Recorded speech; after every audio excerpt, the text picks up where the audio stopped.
Et Et sur là, cette j'attaque affiche, l'enregistrement, moi. d'accord. Cette réunion est enregistrée Oui. par l'autre ou un participant. Enregistré sur cette Vous parlez d'eux. Vous parlez d'eux. faut parler d'eux parce que c'est fragile et comme ça, on a une certaine Oui, sécurité. ça, c'est très, très bien. Euh, J'ai commencé à enregistrer, moi, hein. Moi aussi, enfin, je pense. Est-ce que tu vois en haut à gauche un petit rond rouge qui dit enregistrement? Oui, tout à fait. Merci de me le dire. Alors, c'est bon. Donc, on est tous bons. Oui, Est-ce est-ce que tu veux bien nous conduire dans la prière? Volontiers. Seigneur notre Dieu, nous avons la chance de pouvoir consacrer cette heure et demie qui est là devant nous pour entendre toutes ces réflexions, tout ce travail. Nous te louons, nous te bénissons. C'est une chance pour nous de pouvoir le faire. Et nous te confions non seulement cette soirée, mais nos vies et la façon dont nous voulons la mettre sous ton regard. Nous nous confions en toi, nous nous confions les uns les autres sous ton amour et sous ta grâce. Nous te confions toutes choses, Seigneur. Amen. amen. On a une soirée très, très chargée, donc on démarre presque tout de suite. Avant ça, je veux vous donner de mes nouvelles. Vous savez qu'on m'a opéré la semaine dernière. Et merci, ça se passe très bien. Bonne chose de faite. On va donc essayer de causer un peu de ce texte qui a fait couler des litres et des litres d'encre et causer tout un tas de gens, Caïn et Abel. On va se plonger prenez vos Bibles si vous voulez, on va se plonger dans la Bible. On va commencer un peu vers la fin du chapitre 3. Le chapitre 3 de la Genèse, c'est celui où on nous raconte ce qu'on appelle la chute.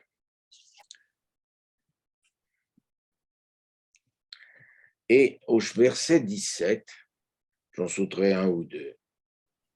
Et à l'homme, Yahvé dit, parce que tu as écouté la voix de la femme, la voix de ta femme, et que tu as mangé de l'arbre dont je t'avais interdit de manger, maudit soit le sol à cause de toi.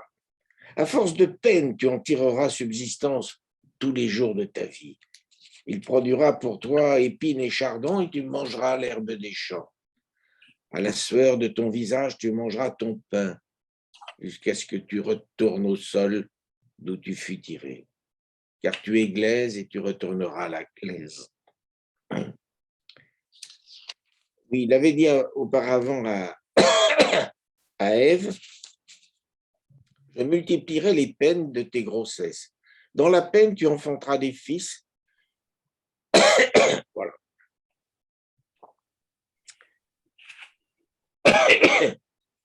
Et Yahvé Dieu renvoya Adam, le couple, du jardin d'Éden pour cultiver le sol d'où il avait été tiré. Il bannit l'homme et il posta devant le jardin d'Éden les chérubins et la flamme du glaive fulgurant pour garder le chemin de l'arbre de vie. Et nous attaquons le chapitre 4. L'homme connut Ève, sa femme. Elle conçut et enfanta Caïn. Et elle dit, j'ai acquis un homme de par Yahvé. Elle donna aussi le jour à Abel, frère de Caïn. Or, Abel devint pasteur de petits bétail et Caïn cultivait le sol. Le temps passa et il advint que Caïn présenta des produits du sol en offrande à Yahvé et qu'Abel, de son côté, offrit des premiers-nés de son troupeau et même de leur graisse. Or, Yahvé agréa Abel et son offrande, mais il n'agréa pas Caïn et son offrande. Et Caïn en fut très irrité et eut le visage abattu. Yahvé dit à Caïn, mais pourquoi es-tu irrité? Pourquoi ton visage est-il abattu? Si tu es bien disposé, ne relèveras-tu pas la tête? Mais si tu n'es pas bien disposé, le péché n'est-il pas à ta porte? Une bête tapie qui te convoite et que tu dois dominer. Cependant, Caïn dit à son frère Abel, allons dehors. Et comme ils étaient en pleine campagne, Caïn se jeta sur son frère Abel et le tua. Yahvé dit à Caïn, où est ton frère? Abel. Il répondit, je ne sais pas. Suis-je le gardien de mon frère? Yahvé reprit, qu'as-tu fait?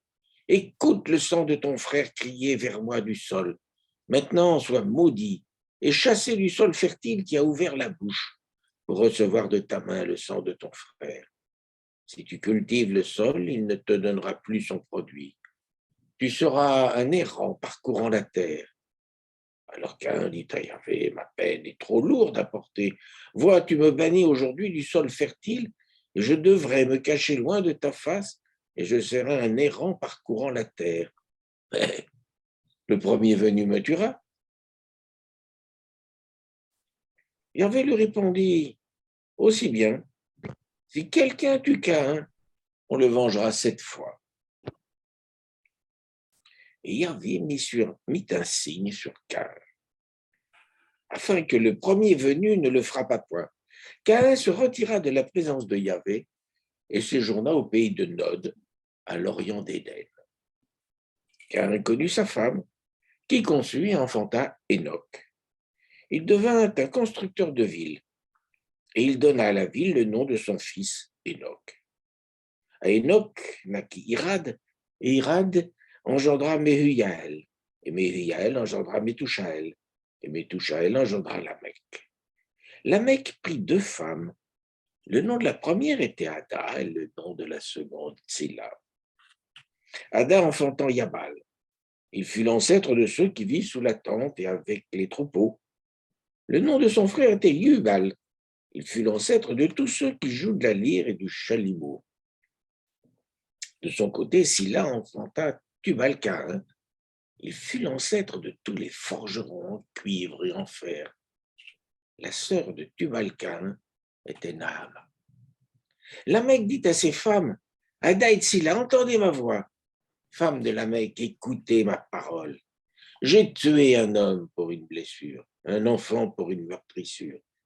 C'est que Caïn est vengé 7 fois, mais Lamech 77 fois. Voilà, c'est un récit très court. Et là-dessus, on va faire des développements à n'en plus finir. Donc ce soir, devant vous, je suis un peu inquiet de vous frustrer parce que on ne va pas dire grand-chose en fait, mais il y en a quand même pour 13 pages. Et donc, on vient de j'utilise la traduction de la Bible de Jérusalem. C'est pour qui a la particularité de reprendre le nom de Yahvé plutôt que de l'Éternel, comme dans la Bible seconde. C'est notre Bible de mariage et on l'avait demandé à notre pasteur Jean Abel et on y tient.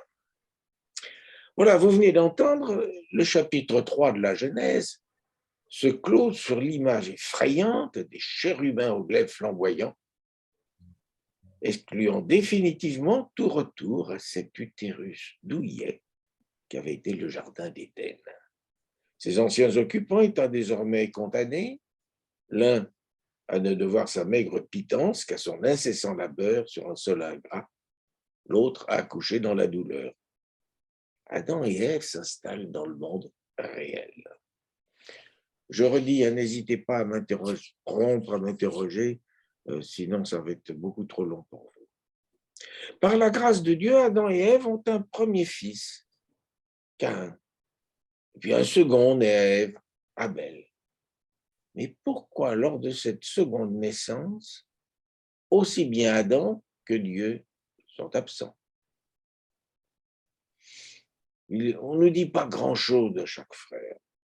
Abel devint pasteur de petit bétail, Caïn cultivait le sol. Bon, d'accord.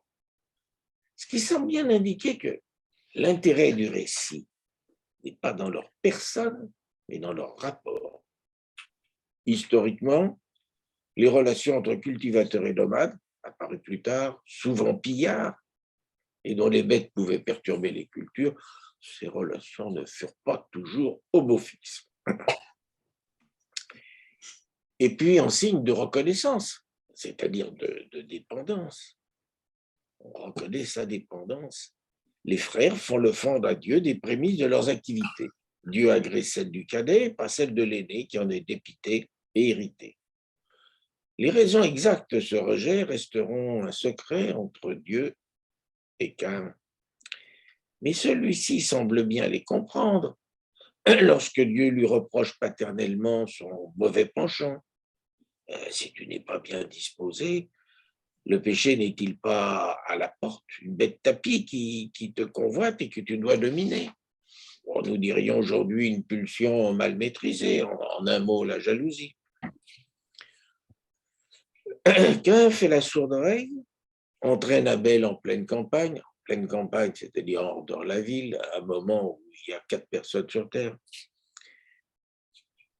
et le tue.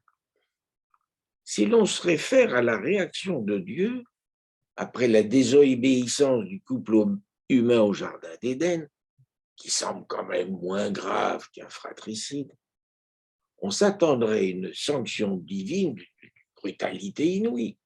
Or, s'il interpelle Caïn, « Où est ton frère ?» suscitant la réponse bien connue « Je ne sais pas », suivie, selon la tradition juive, d'une autre question-réponse, « Suis-je le gardien de mon frère ?» Or, Dieu ne punit le criminel que de la simple réitération de la malédiction de l'ingratitude du sol cultivé, condamnant Caïn à l'errance. Ainsi, Dieu n'entend pas régir les relations entre les humains. Ce sera leur problème, à eux de le maîtriser. Et puis bien plus, à la curieuse crainte du premier meurtrier sur terre, devenu étranger partout, à la crainte que le premier venu le tue, la réponse de Dieu est surprenante. Il lui accorde sa protection, mettant sur lui un signe. Si quelqu'un le tue, c'est donc pas exclu, Caïn sera vengé cette fois. Alors, ce signe mystérieux placé par Dieu sur Caïn pour le protéger des vengeurs du sang a fait l'objet de nombreuses spéculations. Les masochistes, dont on parlera tout à l'heure, pensent que c'est le signe de la croix, car ils font un rapprochement entre Caïn et Jésus.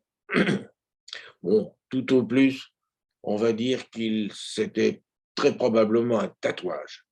À l'époque, les tribus arboraient des tatouages distinctifs qui leur permettaient de se reconnaître.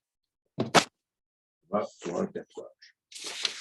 Caïn se retire de la présence de Dieu pour séjourner à l'est d'Éden, au pays de Nod, qui correspondrait à peu près à l'actuel Afghanistan. Nod, c'est la racine hébraïque du verbe qui est traduit par errer, tandis que Nahad signifie fugitif.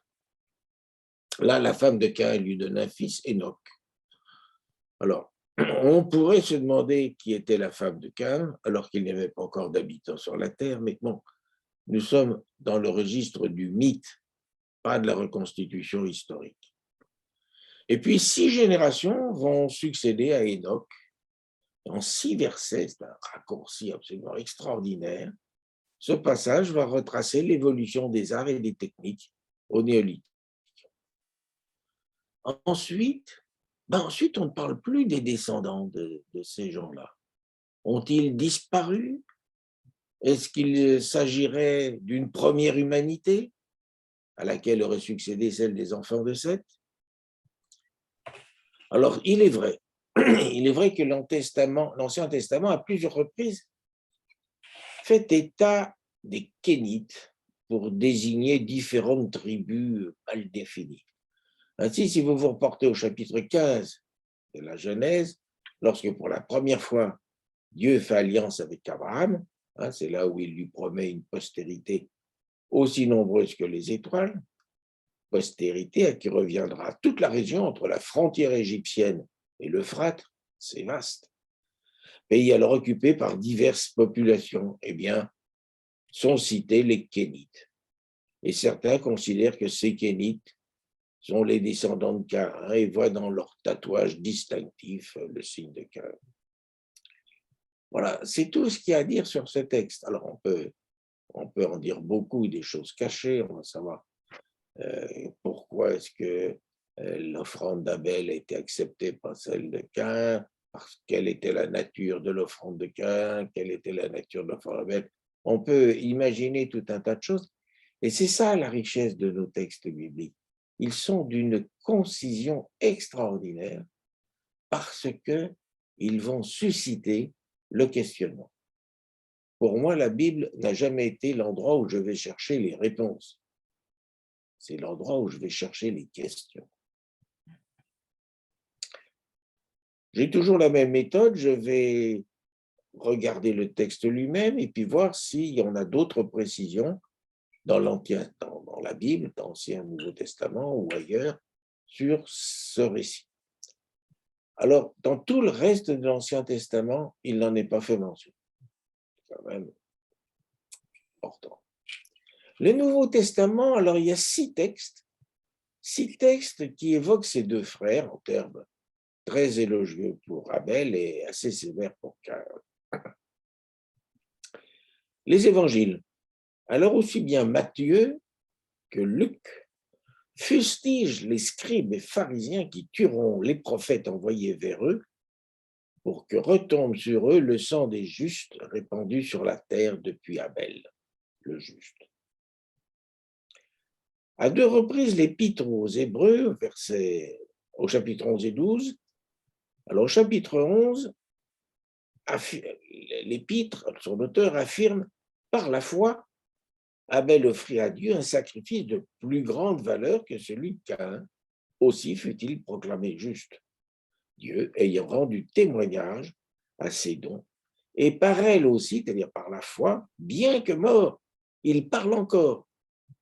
Et un peu plus loin, le même auteur qualifie Jésus de médiateur d'une alliance nouvelle et d'un sang purificateur plus éloquent que celui d'Abel. Luther considère que ce ne sont pas les offrandes elles-mêmes qui ont été agréées ou rejetées, mais qui les a faites. Une personne n'est pas justifiée par la vertu de ses œuvres, mais une œuvre juste est celle d'une personne juste. L'épître de Jude, en son verset 11, annonce « Malheur à ceux », c'est-à-dire à eux, les incrédules, parce qu'ils ont suivi le chemin de Caïn. La première épître de Jean considère que Caïn, étant du mauvais, égorgea son frère parce que ses œuvres étaient mauvaises, tandis que celles de son frère étaient justes. Caïn, étant du mauvais, égorgea son frère parce que ses œuvres étaient mauvaises, tandis que celles de son frère étaient justes. Voilà, c'est tout ce qu'on dit, c'est quand même très, très, très court. Alors, on se rend compte que ces 2 personnages, Caïn et Abel, étaient toujours présents dans la pensée collective à l'époque de Jésus. Enfin, on ne nous en dit pas grand-chose. Le Coran. Alors, le Coran, dans ce récit est repris à la sourate 5, la table, au verset 30 à 34. Alors, je vais en profiter pour vous lire un peu un passage du Coran. Ça vous arrive pas si souvent. Raconte-leur. Raconte-leur, c'est un ordre donné par Allah à Moïse. Raconte-leur l'histoire véritable de ceux des fils d'Adam qui présentèrent leur offrande. L'offrande de l'un fut acceptée, celle de l'autre fut rejetée. Ce dernier dit à son frère, « Je vais te tuer. »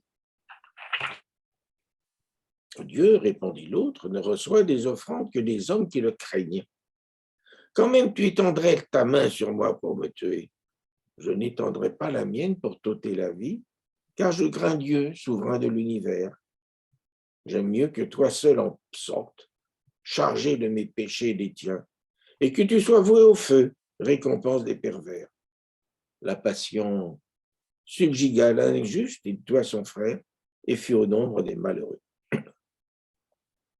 Dieu envoya un corbeau qui grattait la terre pour lui montrer comment il devait cacher le cadavre de son frère. « Malheureux que je suis » s'écria le meurtrier. « Ne pouvais-je comme ce corbeau creuser la terre pour cacher les restes de mon frère ?» Et il s'abandonna au repentir. Et j'y rajoute les 2 versets suivants qui sont très, très, très importants.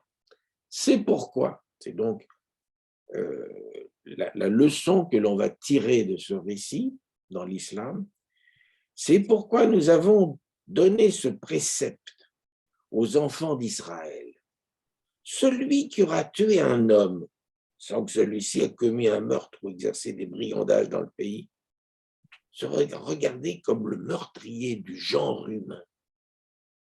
Et celui qui aura rendu la vie à un homme sera regardé comme s'il avait rendu la vie à tout le genre humain.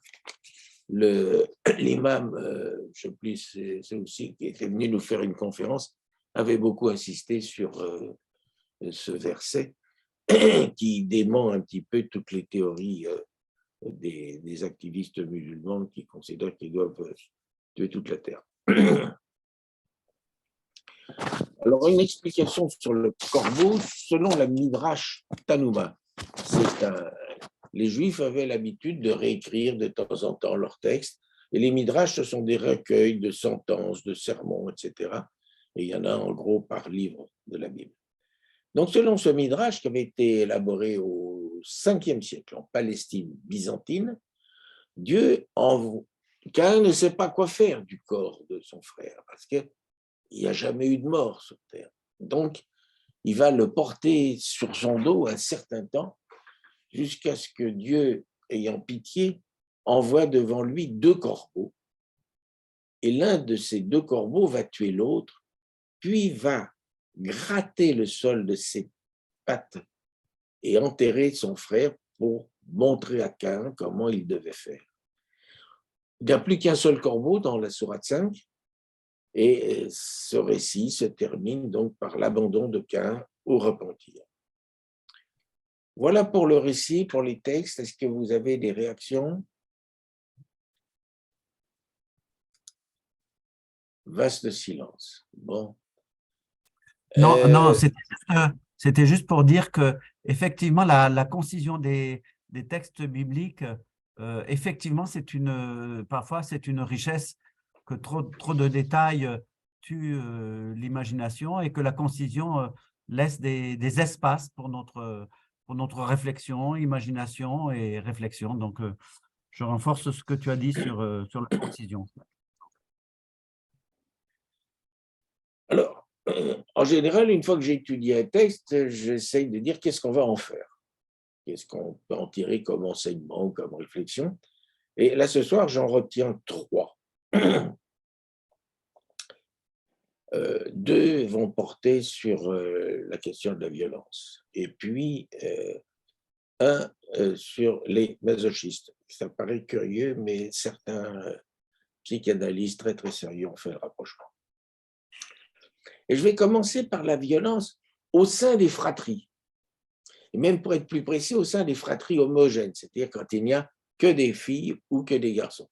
Quand c'est mixte, on s'aperçoit que ça se passe un peu mieux.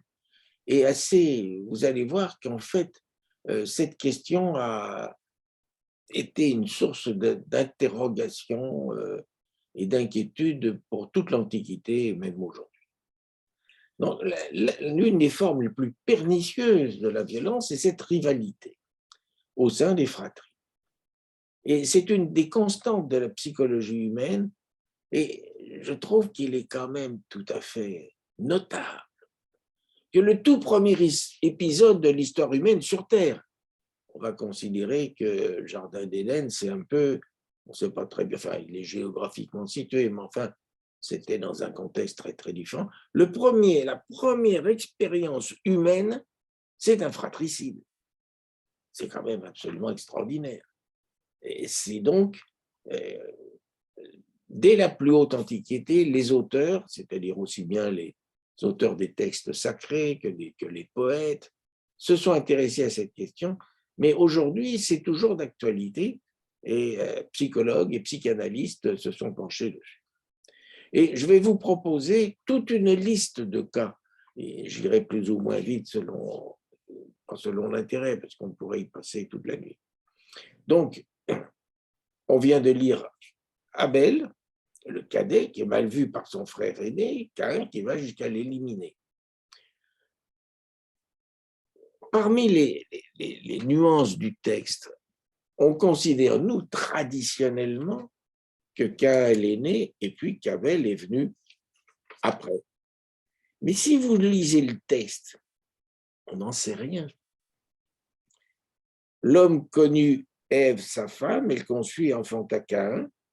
Elle donna aussi le jour à Abel, frère de Caïn. Ça pourrait très bien être des jumeaux. C'est ce qu'un certain nombre d'auteurs ont imaginé. Attention, on ne fait pas de la reconstitution historique, hein, surtout pas. On essaye d'analyser des mythes. Et vous allez voir tout au long de cette liste l'importance des violences entre jumeaux. C'est absolument effrayant. Alors, quand un récit est important dans la Bible, il est fait 2 fois. Vous retrouvez à 2 reprises, à peu de choses près, la même histoire. Et dans le cas présent, c'est Jacob et Ésaü, qui est un peu plus loin dans la Genèse, à partir du chapitre 25. Je vous donne les références dans le texte et je vous laisse le lire en détail, parce que là, ça va être beaucoup trop long. Alors, chez Jacob et Ésaü, il y a eu beaucoup de violence. Bon, ça n'a quand même pas atteint le niveau paroxystique entre Caïn et Abel. À sa naissance, Ésaü sort le premier. Donc, c'est donc 2 jumeaux qui, je crois qu'ils se disputent dans. Je ne suis pas sûr que c'est. Ésaü sort le premier, tout habillé, accompli, au moins physiquement. Jacob ne fait que suivre en tenant le talon de son aîné. Or, un jour, Ésaü revient des champs, rouge, autant d'avoir couru que de sa couleur naturelle. Parce qu'Ésaü a un 2e nom, c'est Édom. Et Édom, en hébreu, ça veut dire roux. Ésaü meurt de faim.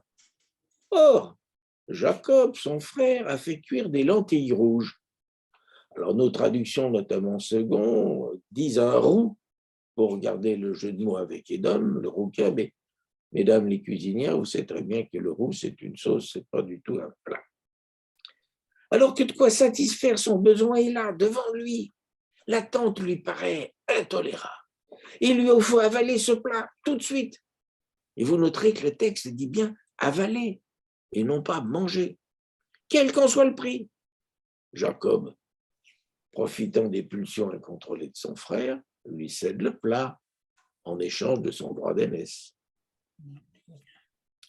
Quelques années plus tard, le père, Isaac, étant devenu bien vieux et croyant sa fin prochaine, se prépare à accorder sa bénédiction à Ésaü, son fils aîné, son préféré. Mais avant, il lui prend l'envie de déguster un de ces bons plats de chasseur dont il est si friand. Ésaü part en chasse sans délai. Aussitôt, la mère, Rebecca, qui a tout entendu et tout compris, fait venir son fils, Jacob, son préféré. Elle lui explique la situation et lui enjoint d'aller au troupeau et de lui rapporter 2 beaux chevreaux. Elle se chargera de les apprêter. Le plat prêt? Vous m'entendez? Oui.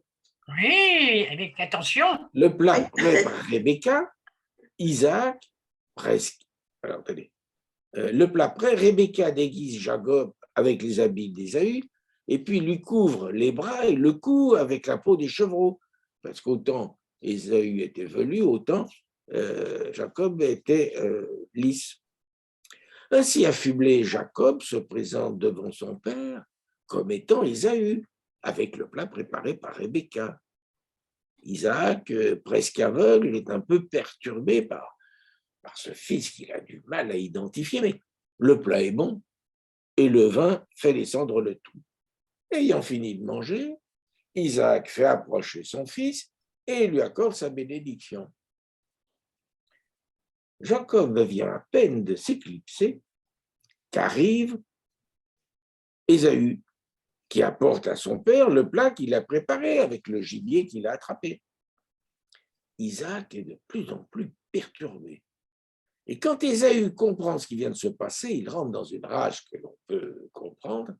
Il supplie son père de lui accorder une bénédiction, mais celui-ci lui explique qu'il a tout donné à son frère. Et Ésaü se promet bien de faire la peau de Jacob, aussitôt Isaac décédé. Prudente, Rebecca envoie Jacob chez Laban, son frère, et il y part béni par son père. 20 ans plus tard, Jacob a épousé les deux filles de Laban. Avec l'aide de leurs servantes respectives, il a eu 11 enfants. Je crois que le 12e est en préparation. Et il est devenu fort riche, si l'on en juge par l'importance de ses troupeaux. Les relations avec son oncle se sont dernièrement un peu détériorées. On peut se demander s'il ne serait pas devenu riche aux dépens de ce dernier. Il a le mal du pays, il veut rentrer en Canaan. Il envoie des messagers à son frère pour l'en informer. Il redoute la rancœur de celui qu'il n'a pas revu depuis son départ précipité. Et sa crainte ne fait que croître quand on lui apprend qu'Ésaü marche à sa rencontre avec 400 hommes. Oh, la rencontre bien préparée se passe beaucoup mieux qu'imaginé. Et même dans un premier temps, Ésaü refuse le copieux cadeau de retrouvailles que Jacob a préparé pour lui, plus de 550 têtes de bétail d'hiver, expliquant « J'ai suffisamment mon frère, garde ce qui est à toi ». Les deux frères se séparent de nouveau. Ils se retrouveront sur la tombe de leur père quelques décennies plus tard. Voilà pour Jacob et Ésaü. Joseph et ses frères. Les 10 frères aînés de Joseph, 17 ans, le vendent à une caravane d'Ismaélites ou de Madianites. Bon, il est vrai que Joseph s'était montré particulièrement imbuvable, racontant avoir fait des rêves où son père, sa mère et ses 11 frères se prosternaient devant lui. Plus loin dans les évangiles, nous avons Marthe et Marie. Et on va retrouver la même asymétrie entre ces deux sœurs. Nous avons deux portraits, en Luc et en Jean. Des deux, c'est Marthe qui est active, qui fait marcher la maison. Elle est la première à aller à la rencontre de Jésus à l'annonce de son arrivée après le décès de Lazare, leur frère. Et lorsque Jésus, en route vers Jérusalem, s'arrête chez elle, elle veille à tout. Jalouse de ce que sa sœur se borne à écouter le maître, elle interrompt Jésus et l'interpelle lui reprochant de ne pas rappeler sa sœur à ses devoirs. Et puis, il y a la parabole du fils prodigue, où Jésus expose les relations difficiles entre deux frères, l'aîné quelque peu coincé, se montre jaloux de la désinvolture de son frère cadet que lui permet une richesse qui ne provient pas de son travail. Mais dans toute l'Antiquité, on va trouver les mêmes histoires. Il y a Isis et Orisis. Le premier destiné à régner sur l'Égypte fut Osiris, dieu de l'ordre et père de la civilisation, assisté de sa jumelle et épouse Isis. Seth, le dieu du désordre, frère cadet d'Osiris, furieux que ce dernier ait couché avec sa jumelle et épouse Nephthys, d'où naquit Anubis, assassine Osiris et divise son corps en 14 parties. Aidé de Nephthys, Isis met tout en œuvre pour retrouver Osiris, le reconstituer et le ramener à la vie.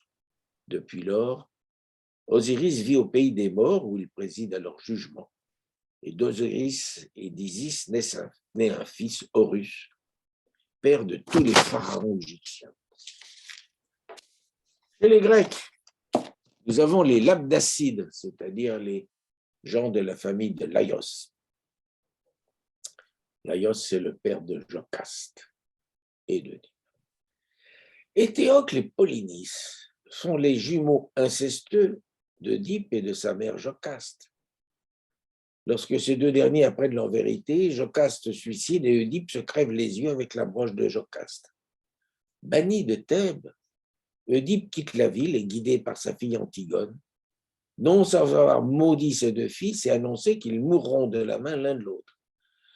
Amenés à régner sur Thèbes, les frères se répartissent la tâche, une année chacun, en alternance, à commencer par Éthéocle. À l'expiration de son année, Éthéocle refuse de céder le pouvoir. Polynice mobilise une coalition de 7 rois. Les deux frères s'entretuent au cours d'un combat singulier devant l'une des portes de la ville. Et puis nous avons les Atrides, c'est l'autre grande famille maudite de la mythologie grecque. Lors d'un banquet, Atrée, fils de Pélops, petit-fils de Tantale, sert en ragoût à son jumeau Thyeste les deux fils de ce dernier. pas si vous imaginez un peu la violence. Thyeste aura à nouveau des enfants, à savoir Ménélas et Agamemnon, les deux grands rois de la guerre de Troie, qui eux aussi vont vécure des aventures et leurs enfants assez violentes. Chez les Romains, les jumeaux Rémus et Romulus, recueillis, nourris et élevés par une louve, se voient plus tard confier la mission de délimiter la future Rome. En désaccord avec son frère sur ce tracé, Romulus le tue et devient le premier roi de Rome. Plus récemment, si j'ose dire, dans nos civilisations occidentales, nous avons tous ces récits rapportés par Charles Perrault et les frères Grimm. Perrault reprend 11 contes dans son recueil Les contes de ma mère Loi. 4 concernent des fratries où ça ne se passe pas très bien. D'abord, il y a le Chaboté, où il y a 3 frères. Et le Chaboté, ça commence ainsi. Un meunier ne laissa pour tout bien à ses 3 enfants que son moulin, son âne et son chat. Bon, le partage fait bientôt fait.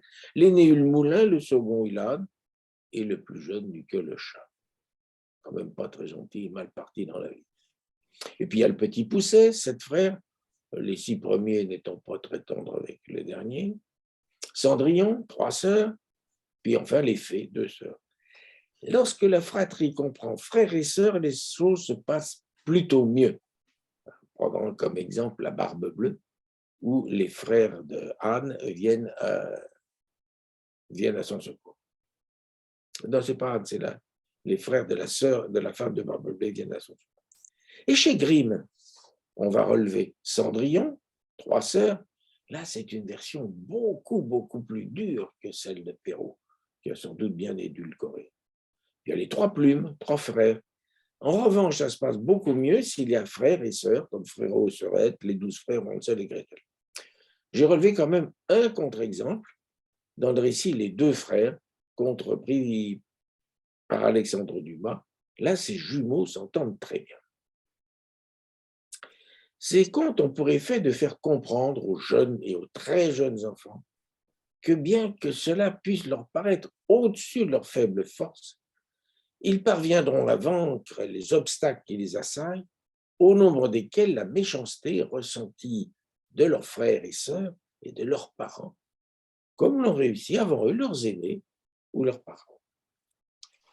Et puis enfin, je citerai Martin Luther, et dans ses propos de table, le réformateur qualifie Abel et Ésaü de frères de cendre à Schönbrühl, respectivement du puissant Caïn et de Jacob, en référence à Cendrillon qui, le soir venu, devait s'étendre auprès du foyer dans les cendres. Et vous remarquerez à cette occasion que Luther, au XVIe siècle, fait référence à des récits que nous connaissons par des auteurs Perrault du XVIIe et Grimm du XIXe. Ces récits sont beaucoup plus anciens et ont irrigué pendant tout au long de notre histoire occidentale. Voilà pour la violence entre frères et sœurs. Est-ce que je peux répondre à des questions? Moi, j'aimerais savoir où tu veux en venir. Ah, je ne veux pas en finir. Alors, c'est une excellente question. Je ne veux pas en venir, mais c'est très bien. Moi, je ne sais pas où je vais. Il y a un texte qui m'interpelle, donc j'ai toujours la même méthode. Je vais essayer d'analyser le texte. Et puis ensuite, je vais voir ce que ça a comme répercussion. Et ça, je le découvre au fur et à mesure. Deuxième réflexion sur la violence, ou plus exactement sur la régulation de la violence. De toutes celles peuplant notre planète, l'espèce humaine semble la plus agressive. Et croire possible la disparition de la violence serait illusoire. Tout au plus peut-on espérer l'endiguer, la canaliser. Dieu, je vous l'ai dit tout à l'heure, n'interférant pas dans les rapports humains, comment l'humanité s'y est-elle prise? Bon, on ne parlera pas de véritable réussite. Alors, pour une meilleure compréhension, on va distinguer un peu les différentes formes de violence il y a d'une part violence privée et violence publique, et puis d'autre part violence intérieure et violence extérieure. On parlera de violence privée lorsqu'un individu quelconque ou un groupe restreint d'individus, famille ou clan, fait violence à un autre individu ou à un groupe restreint d'individus pour des raisons qui lui sont spécifiques et n'affectent pas l'ensemble de la collectivité. Une structure politique, État, groupement d'États, empire, certains appellent ça une politie, régit un espace géographique à l'intérieur duquel elle réussit à maintenir un faible niveau de violence privée, ni de violence intérieure. Les relations entre structures politiques sont souvent marquées par des niveaux élevés de violence, dite violence extérieure, selon la formule célèbre « paix à l'intérieur, guerre à l'extérieur ». Un faible niveau de violence intérieure, privée, est un gage de cohérence, de prospérité et de puissance pour ces structures politiques. Mais il en résulte, ça ne résulte nécessairement qu'un niveau élevé de contraintes publiques ou collectives exercées par cette même structure sur ses membres, contraintes physiques ou contraintes juridiques. On va s'attarder un peu sur la violence privée. Je vous l'ai lu tout à l'heure, Dieu annonce à Caïn que s'il venait être tué, il serait vengé 7 fois. Mais 8 versets plus loin, son descendant Lamech, 7 générations plus tard, annonce à ses 2 femmes, Ada et Tsilla, j'ai tué un homme pour une blessure, un enfant pour une meurtrissure. C'est que Caïn est vengé 7 fois, mais Lamech 77 fois. On comprend bien qu'à cette allure, sous l'effet d'une violence non régulée, l'humanité ne peut subsister longtemps. En effet, chaque victime appelle un nombre illimité de nouvelles victimes en réponse. Comment alors modérer la pratique de la vengeance et ses effets? La Bible et l'histoire des hommes nous proposent un certain nombre de réponses. J'en ai relevé 5, mais j'en ai sans doute oublié. La première réponse est le vœu pieux. Le fameux 6e commandement, tu ne tueras point, dissonne étrangement dans un Ancien Testament qui n'est qu'une longue litanie de meurtres et de massacres, voire de génocides, la plupart du temps sur ordre ou au nom de Dieu. On considère souvent que ce commandement ne concerne que des meurtres d'ordre privé, mais de nombreux contre-exemples sont rapportés. Et sans doute faut-il y voir plutôt la promesse, l'espérance eschatologique d'un monde prochain d'où la violence aura disparu. Deuxième réponse, c'est on va tarifier les conséquences de la violence. La loi du talion. L'idée, c'est d'établir un tarif de sanction en cas de dommages causés par une violence. Et cette idée est apparue très tôt dans l'Antiquité. Son intérêt est triple. L'auteur d'une violence sait à quoi il s'avance, à quoi il s'expose par avance. Elle évite que la victime cherche à aller au-delà de la stricte réparation du préjudice subi. C'est donc un frein à la poursuite de la violence déstabilisatrice pour la collectivité. Et ensuite, elle réduit le sentiment d'injustice au sein du corps social, car on sait qu'une violence sera punie. C'est vrai qu'elle peut parfois susciter un sentiment d'impunité si la sanction, lorsqu'elle est pécuniaire, reste peu pénalisante pour les plus riches. J'en ai relevé 3. Tout d'abord, le code d'Ur-Nama. Roi d'Ur, c'était, si vous vous souvenez, la ville d'origine d'Abraham. À ce jour, c'est le plus ancien qui nous soit parvenu. Il a plus de 4000 ans, puisqu'il aurait été rédigé vers 2100 avant Jésus-Christ.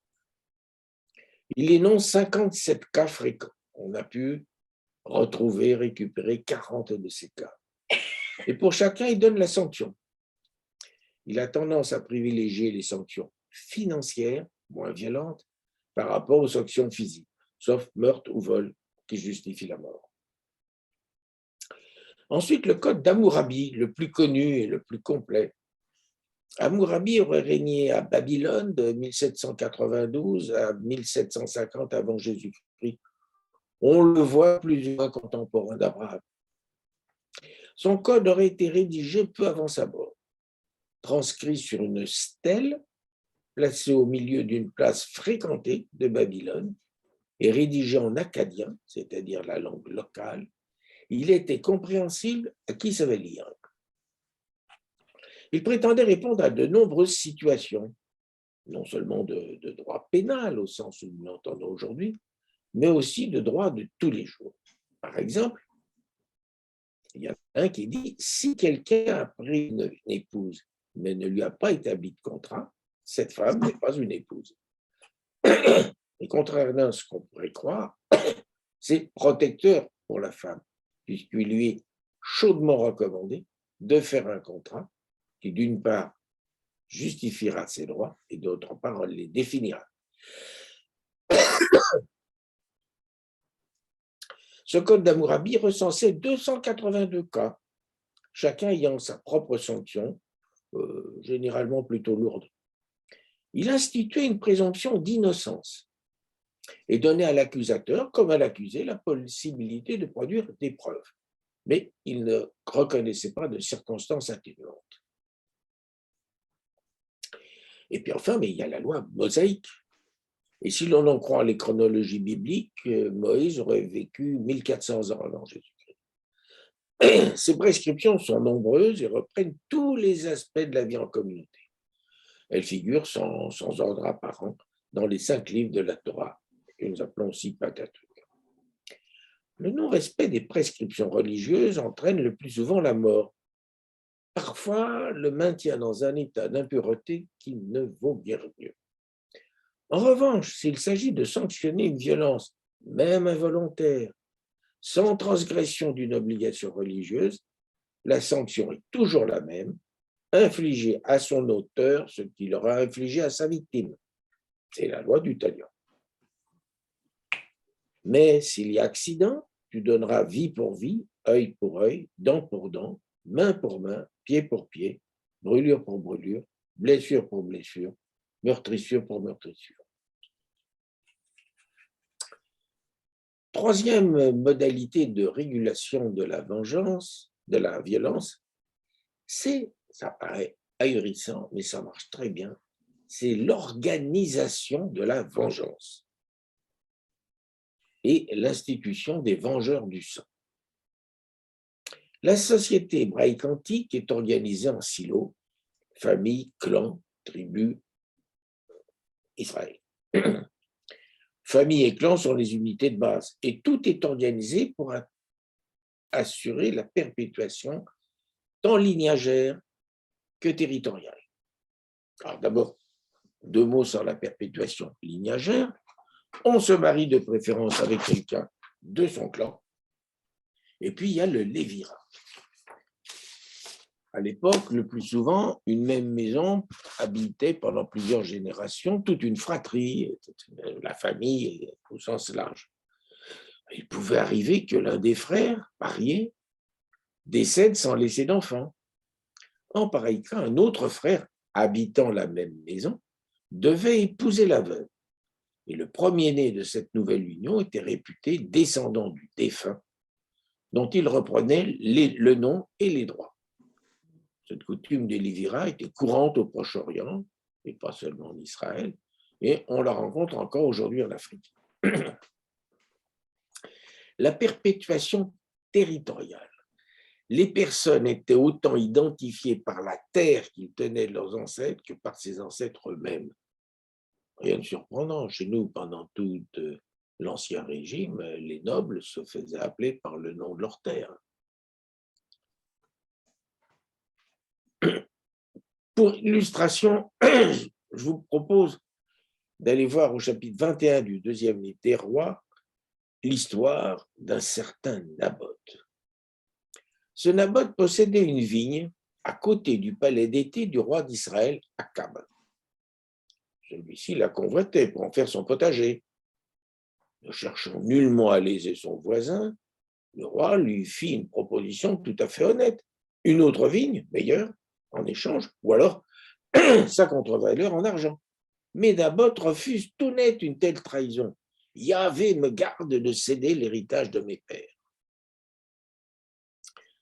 Donc, premier élément sur la illustration de la perpétuation territoriale. Deuxième illustration, il pouvait arriver que l'impécuniosité d'un propriétaire le contraigne à vendre une de ses terres.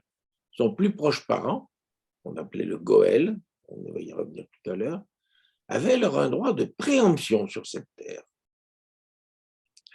Troisième illustration, selon le Lévitique, tous les 50 ans, une année était proclamée année sainte ou année du jubilé. Et cette année-là, toutes les ventes de terre étaient annulées. Chacun de vous retournera dans sa propriété et chacun de vous retournera dans son clan. Alors, en dehors des villes, saintes d'une muraille, les ventes de terrain ne portaient en fait jamais que sur les récoltes à venir. C'était un usufruit, et non sur le fonds lui-même, le patrimoine intangible étant la propriété de Dieu. La terre m'appartient et vous n'êtes pour moi que des étrangers et des hôtes. Bon, cette loi jubilaire n'a, semble-t-il, jamais connu d'application effective, ça aurait été sans doute assez compliqué, mais elle exprime bien cette relation qu'avaient les anciens Hébreux avec leur terre. Si vous en avez la curiosité, vous irez voir les chapitres 27 et 36 qui donnent des bons exemples d'application pratique de cette relation avec la terre. Le Goël, j'en ai fait état. Le Goël, c'est celui qui rachète. Plus tard, à l'époque de l'Ancien Testament, c'est celui qui rachète. Le plus proche parent d'une personne quelconque avait à son égard un rôle de protecteur naturel de ses intérêts patrimoniaux. Alors, dans le livre de Ruth, Boz, l'un des Goëls de Naomi va entreprendre d'acheter la terre que celle-ci, sans ressources, doit mettre en vente, de ses intérêts patrimoniaux, mais aussi personnels. Ainsi, si un Israélite tombait en esclavage, faute de pouvoir s'acquitter de ce qu'il devait, son Goël était invité à venir le racheter, c'est-à-dire en fait à payer ses dettes. Et bien plus, si un Israélite était tué, son Goël avait le droit et même le devoir de le venger en tuant à son tour le meurtrier. On va revenir un peu sur ce dispositif très sophistiqué, très élaboré. Un seul Goël était investi du devoir de vengeance. Il ne fallait pas que le meurtrier ait à faire face à une horde de vengeurs. Le châtiment se limitait à une stricte réparation à l'identique, la mort du meurtrier. La vengeance ne devait pas s'étendre à son entourage ni à ses biens. Alors, la fonction de vengeance du sang n'était peut-être pas sans risque, là je ne suis pas très sûr de moi. Quiconque frappe quelqu'un et cause sa mort devrait être mis à mort. Ça, on le retrouve 3 fois dans la Torah. Et bien plus, il est exclu le versement d'une rançon par le meurtrier car il doit mourir. Il n'est pas admissible que les riches échappent au châtiment, frappant inexorablement le pauvre. Donc, ce n'était pas un rôle. Encore fallait-il qu'il s'assiste vraiment d'un meurtre. Il y a meurtre s'il y a frappe au moyen d'un objet propre à tuer, fer, pierre ou bois. En cas d'homicide involontaire ou par inadvertance, le meurtrier pouvait trouver refuge dans l'une des 6 villes ainsi qualifiées, 3 en Canaan et 3 en Transjordanie, de l'autre côté du Jourdain. Là, il devait d'abord se présenter devant les anciens de la ville et leur exposer son cas. Et s'il était reconnu qu'il s'agissait d'un homicide par imprudence ou involontaire, il pouvait alors résider dans la ville à l'abri du vengeur du sang. Mais s'il venait à l'acquitter avant la mort du grand prêtre en exercice lors de son arrivée, il n'était plus à l'abri et le vengeur du sang retrouvait tous ses droits. Le Goël par excellence d'Israël, son sauveur, son rédempteur, c'est Jésus. Ce qui n'est possible que parce qu'il est notre plus proche parent. Le passage de l'Ancien au Nouveau Testament, c'est très généralement un changement d'aisselle. On va passer d'une société idéale grâce à une organisation sociale modèle à une relation transcendantale avec Dieu. Quatrième moyen de réguler la violence, c'est la réorientation de la violence. Parce que si la violence collective est inévitable, ne pourrait-on pas l'orienter vers d'autres cibles? Et pourquoi pas se servir de cette énergie à des fins plus positives? Alors j'ai relevé toute une série de tentatives plus ou moins réussies, dont le nombre témoigne des efforts en ce sens. La chasse fut de tout temps un important substitut de la guerre. L'érection de ces monuments surdimensionnés de l'Antiquité, les pyramides, les palais et tombeaux égyptiens, les palais assyro-babyloniens, le temple de Jérusalem, fournit une occupation et des revenus à des quantités de travailleurs, dont des nombreux artisans très qualifiés. Dans la Rome antique, la population était invitée à satisfaire cette pulsion violente par la contemplation de spectacles très violents. Les jeux du cirque, combats de gladiateurs, courses de chars, naumachie, Jeux olympiques. Alors, si l'on peut trouver monstrueux ces mœurs, on est obligé d'admettre que Rome a connu une période de paix d'environ 400 ans, cas pratiquement unique dans l'histoire. Car, excepté la garde prétorienne, les armées romaines n'avaient pas le droit de pénétrer dans Rome, sauf pour le jour du triomphe de leur général. Les actuelles corridas espagnoles peuvent en être considérées comme un vestige. Et les compétitions sportives modernes entrent dans cette catégorie qui libère des quantités d'agressivité phénoménales, sans trop de dégâts. De même, au Moyen-Âge, les tournois sont l'occasion pour la noblesse de faire étalage de sa puissance physique sans trop de dommages corporels ou matériels. La littérature de fiction, romans, récits biographiques ou historiques, les spectacles, théâtre, opéra, le cinéma peuvent constituer des dérivés à la violence. Dès le XVe siècle, les progrès dans la compréhension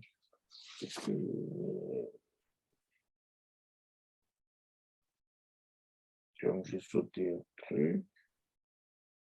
Ben oui, je ne sais plus pourquoi. Oui. Vous avez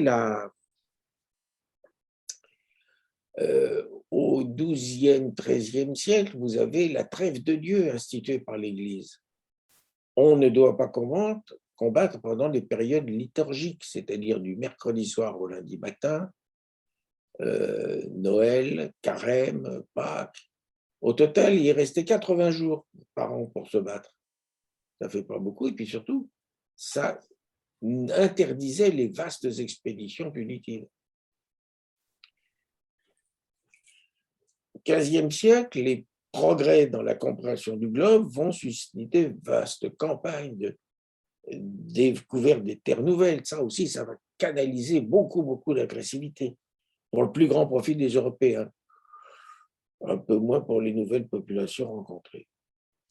À partir du XIXe siècle, les progrès dans les sciences et techniques vont, là aussi, permettre des engagements massifs dans des programmes d'amélioration des conditions de vie des populations, dans les domaines de la santé, de l'éducation, du confort de vivre, etc.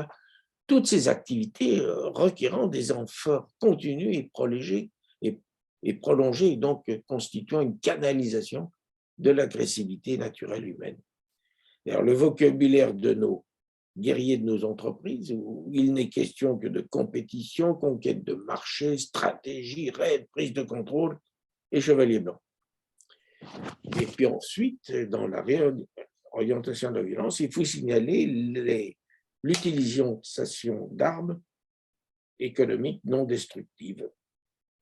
Les sanctions économiques, c'est une arme, c'est pas violent. Une dernière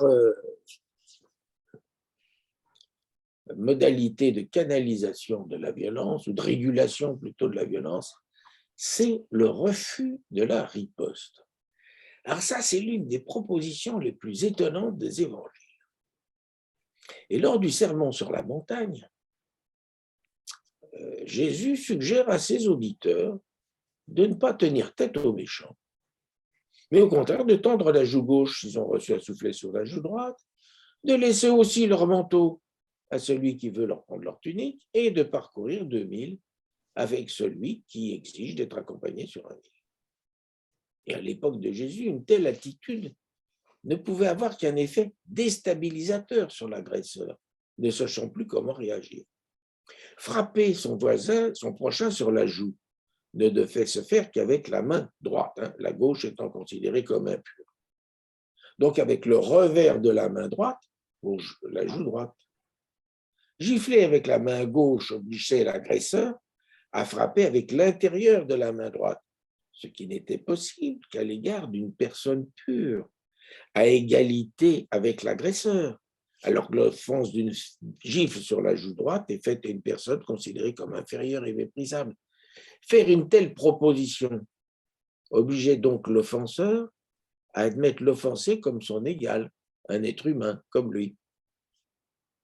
À 2 reprises, la Torah impose à qui a pris en gage le manteau de quelqu'un à le lui restituer au crépuscule. C'est que le manteau constituait très souvent la couverture de nuit. Proposer son manteau devait conduire l'offenseur à prendre conscience du scandale que représentait le fait de s'emparer de la tunique de son vis-à-vis. Et puis un soldat romain occupant pouvait exiger d'un juif qu'il lui porte ses affaires sur un 1000. Lui en faire 2 pouvait déplaire à ses supérieurs, soucieux de ne pas provoquer outre mesure une population réputée pour sa susceptibilité. Et plus près de nous, les actions non violentes et la façon de désarmer la violence de certains leaders charismatiques ont montré leur efficacité. Je pense à Gandhi ou à Martin Luther King. Voilà pour la violence privée. Je serai plus bref sur la violence publique et la violence extérieure. La régulation de la violence privée implique une puissance collective suffisante pour pouvoir s'opposer aux violences individuelles. Il y a violence contre violence. Et selon les époques, cette puissance collective s'est manifestée de 2 façons. Il y a la contrainte sociétale. La violence perturbe le bon fonctionnement de la société. Lorsqu'il y a un meurtre dans le village, c'est un peu la pagaille. Et un peu partout, des juges étaient chargés de veiller à l'apaiser par une juste application des règles admises. Et ils pouvaient, pour ce faire, s'appuyer sur les codes que j'ai évoqués tout à l'heure, qui contenaient une série de cas pratiques et la façon dont il convenait d'y répondre. La contrainte du voisinage était le plus souvent suffisante pour obliger le fautif à se présenter devant le juge et pour se justifier et à subir la peine s'il était reconnu coupable.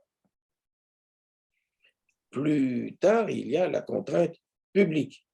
Tous les responsables politiques, à tous les niveaux, ont eu à cœur d'exercer la justice. C'était l'une de leurs prérogatives essentielles et l'une des justifications de leur pouvoir. Ils ont progressivement développé les forces devant assurer la recherche et la présentation des fautifs devant leurs tribunaux et l'exécution des sentences prononcées. Et la mauvaise application de la justice fut la source de contestations populaires parfois brutales, conduisant à un accroissement temporaire de la violence. La violence extérieure est celle qui est exercée sur ou subie de la part d'autres populations. Or, ces autres populations sont régies par d'autres règles et adorent d'autres dieux. Toute raison pour légitimer les violences exercées, présentées comme des ordres de Dieu, autant que celles subies, présentées comme des punitions divines découlant du non-respect des commandements de Dieu. Or, ce type de violence est plus difficile à régenter, faute d'une force extérieure, religieuse, militaire ou judiciaire, suffisante pour s'y opposer. Alors, du XIe au XIIIe siècle, l'Église catholique, voilà, placé au mauvais endroit. Mais bon. L'Église catholique tente d'imposer une trêve de Dieu. La guerre est prohibée pendant les périodes religieuses, liturgiques, mercredi soir, lundi matin, avant Noël, Carême, temps pascal. Ainsi, la guerre n'est plus autorisée que 80 jours par an, ce qui ne permet plus les plus grandes expéditions.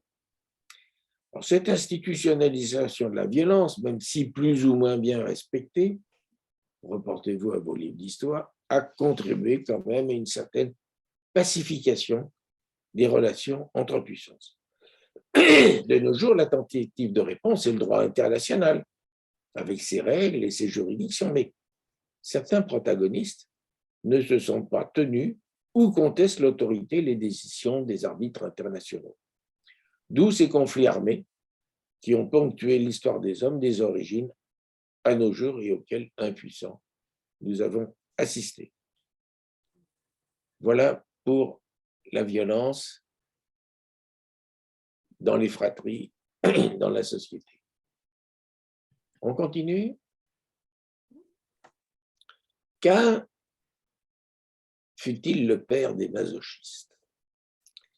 Les mythes antiques, grecs notamment, sont considérés par les psychanalystes comme autant d'explications cachées de la psyché humaine, en fait de la psyché occidentale. Celui d'Oedipe est le plus connu, mais c'est loin d'être le seul. La portée mythique de nos textes bibliques a longtemps été récusée, je ne dis pas occultée, mais refusée, à tort. Ainsi, les psychanalystes voient en Caïn le père des masochistes. Le masochisme est une perversion sexuelle profonde et complexe, comme le sadisme. Mais contrairement à ce que l'on croit souvent, c'est une perversion autonome et pas du tout un simple retournement du sadisme. On peut définir le masochisme comme le besoin de certains hommes de subir de la part d'une femme une certaine souffrance, humiliation dans les formes modérées, préalable indispensable à la jouissance sexuelle et que la victime justifie par une forte culpabilité devant précisément cette jouissance sexuelle. Le masochisme ne peut accéder à la jouissance que grâce à cette expiation préalable. Les relations du masochiste avec sa partenaire sexuelle sont très complexes et lui assignent, selon les circonstances, un triple rôle. La femme primitive, simplement sensuelle, sensualité dont il bénéficiera. La femme sadique qui saura le faire souffrir au-delà de ses attentes. La femme naturelle ou orale, suprasensuelle, froide, maternelle et sévère, ou encore glacée, sentimentale et cruelle. Celle qui saura répondre à ses besoins en jouant le rôle de la femme bourreau, en laquelle il aura confiance pour développer ses fantasmes et avec qui il pourra élaborer un contrat pour définir leur relation. Ça, c'est caractéristique du masochisme, le contrat. Alors, je n'ai ni les compétences techniques, ni le temps disponible pour en démontrer plus complètement avec vous les mécanismes. Je voudrais simplement, à partir de notre texte, en dégager quelques traits. Tout d'abord, l'absence du père. L'une des caractéristiques de cette perversion est l'effacement quasi total du père. Or, que relevons-nous dans nos textes? Dans le récit de Caïn, l'homme n'est même pas désigné par son nom, d'Adam, contrairement à Ève. Le texte dit « L'homme connut Ève, sa femme. » L'homme. Il la féconde et puis disparaît. Il n'est pas là pour veiller au développement de ses fils, ni pour conforter celui qui reste après le drame. C'est Dieu qui prend ce rôle. Mais ne voyons pas en Dieu un père de substitution. Il s'agit plutôt d'un dialogue intérieur entre Caïn et ce que Victor Hugo appela sa conscience. Et dans le récit où Jacob détourne la bénédiction qui devait revenir à Ésaü, il nous est bien dit d'Isaac, le père, qu'il était devenu vieux et que ses yeux avaient faibli jusqu'à ne plus voir. De fait, juste avant, les derniers versets du chapitre précédent, on nous apprend qu'Ésaü prit femme à l'âge de 40 ans, à l'instar de son père Isaac, qui se maria à l'âge de 40 ans. Si on ajoute 1 ou 2 ans avant les premières naissances, on voit qu'Isaac devait avoir au moins 85 ans. Il s'agit donc d'un père passablement diminué, même s'il lui reste encore autant d'années à vivre, bien après le retour de Jacob, car chapitre 35 de la Genèse nous dit qu'il vécut jusqu'à l'âge de 180 ans. C'est plus un père, il n'est plus là, il est aveugle, il est incapable de reconnaître son fils. En revanche, la mère est prévalente. Dans le récit de Caïn, bon, il faut bien reconnaître à Ève un rôle très mineur. Elle se réjouit de la naissance de son premier, à qui, là il y a un jeu de mots avec le mot Caïn, avec l'aide de Dieu, mais elle n'a aucune réaction à celle de son second, Abel, et puis elle disparaît, elle aussi. Elle donna aussi le jour à Abel, frère de Caïn. Dans le récit de Jacob détournant la bénédiction destinée à Ésaü, Rebecca, la mère, est en pleine forme. Il est vrai qu'elle a probablement 20 à 25 ans de moins que son mari, mais enfin, c'est quand même une femme de 60 ans. Et c'est elle qui conduit toute l'action. C'est elle qui surprend la conversation entre Isaac et Ésaü. C'est elle qui en comprend le sens, la signification, dicte à Jacob sa conduite, aller chercher 2 beaux chevreaux dans son troupeau et les lui apporter. C'est elle qui les cuisine de la façon appréciée par Isaac. C'est elle qui déguise son fils en le revêtant des habits d'Ésaü et en lui couvrant bras et cou lisses avec la peau des chevreaux pour qu'il ressemble au velu. Enfin, c'est elle qui expédie Jacob, frère Laban, avec l'accord et la bénédiction d'Isaac, mais dont on sent qu'il était très faible. Culpabilité permanente. Le masochiste ne peut accéder à la jouissance qu'après en avoir été préalablement puni. Il vit dans l'angoisse permanente due à son état de culpabilité. Le chrétien aussi. Ma faute est trop lourde à porter, se plaint Caïn. Confronté aux exigences d'une loi difficile à observer au quotidien, le juif se sent mal à l'aise devant Dieu, d'où l'importance et le poids des rites et des sacrifices de purification. Le chrétien a hérité de sa culpabilité. L'un des premiers moments de nos liturgies dominicales, c'est la confession des péchés. Quel péché exactement? On ne sait pas très bien, car enfin, nous sommes tous à peu près construits sur le même modèle, ni parfait ni très mauvais. C'est ce que nous a appris Freud.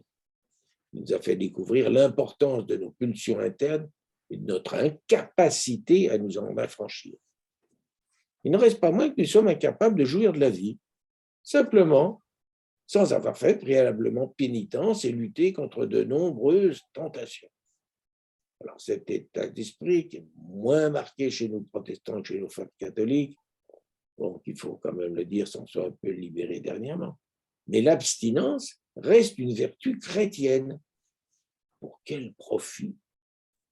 Sans parler des autopunitions du Moyen-Âge, flagellation, silice, etc. Cette insatisfaction permanente a entraîné un étrange besoin constant de dépassement.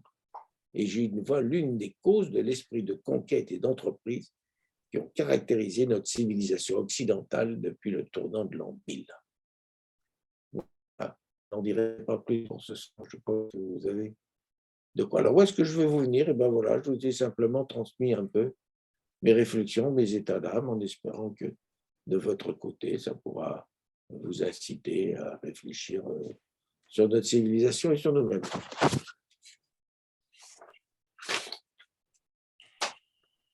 Je réponds bien volontiers à vos questions.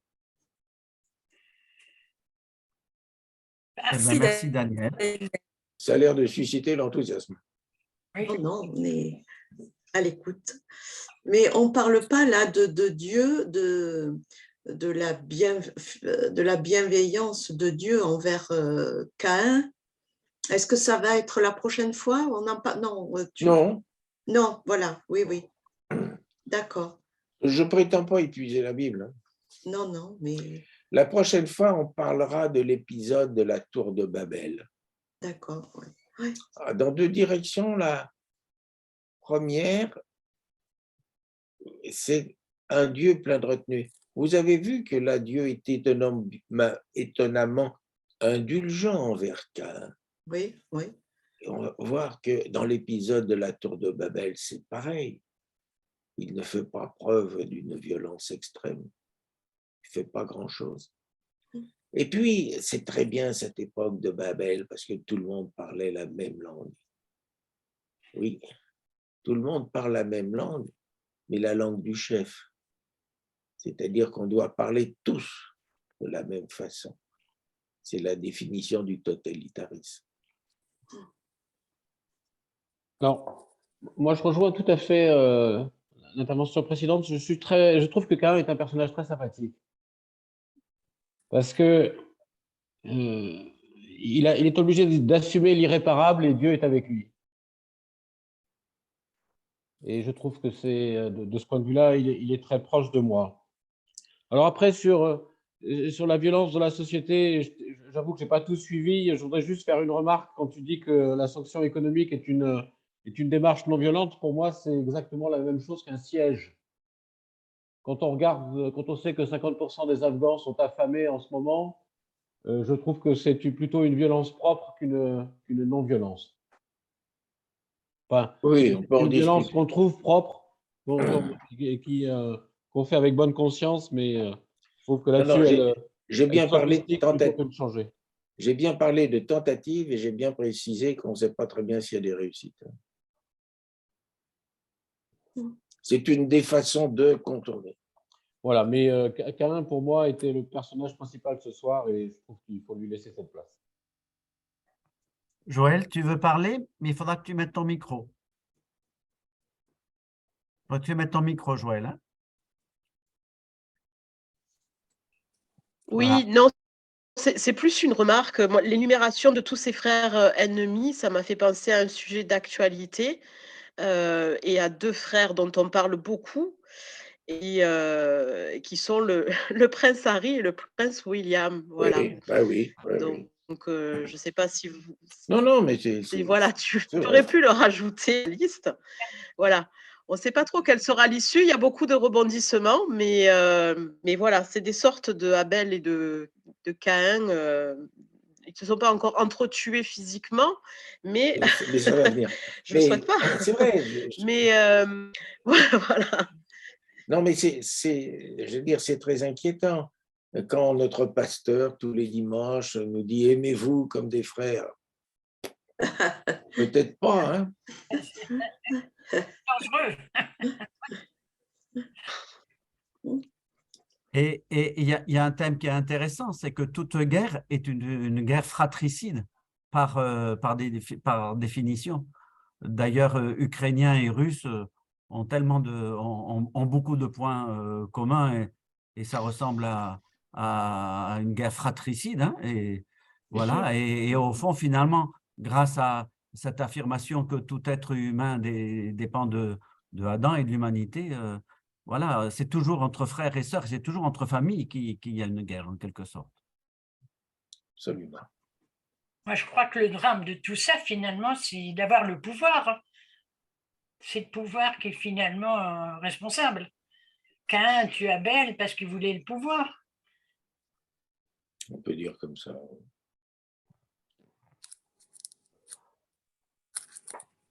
C'est le cas avec les Russes. Hein. C'est le cas. Mais on veut ce qu'on n'a pas. C'est toujours. On veut toujours ce qu'on n'a pas, bien sûr. On veut ce qu'on n'a pas. De toute façon, tu nous as dit tout à l'heure que Dieu avait créé Caïn et Abel, Adam et Ève, mais il se débrouille, il ne s'en occupe pas. Il les laisse gérer leur vie.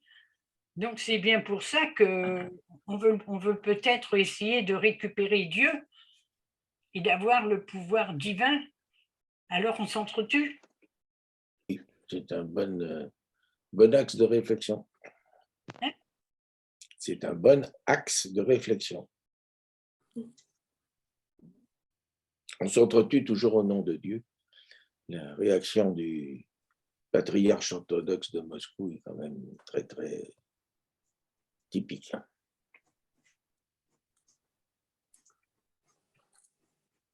On en a assez dit? Bien. Eh ben, Écoutez, merci. merci d'avoir été nombreux.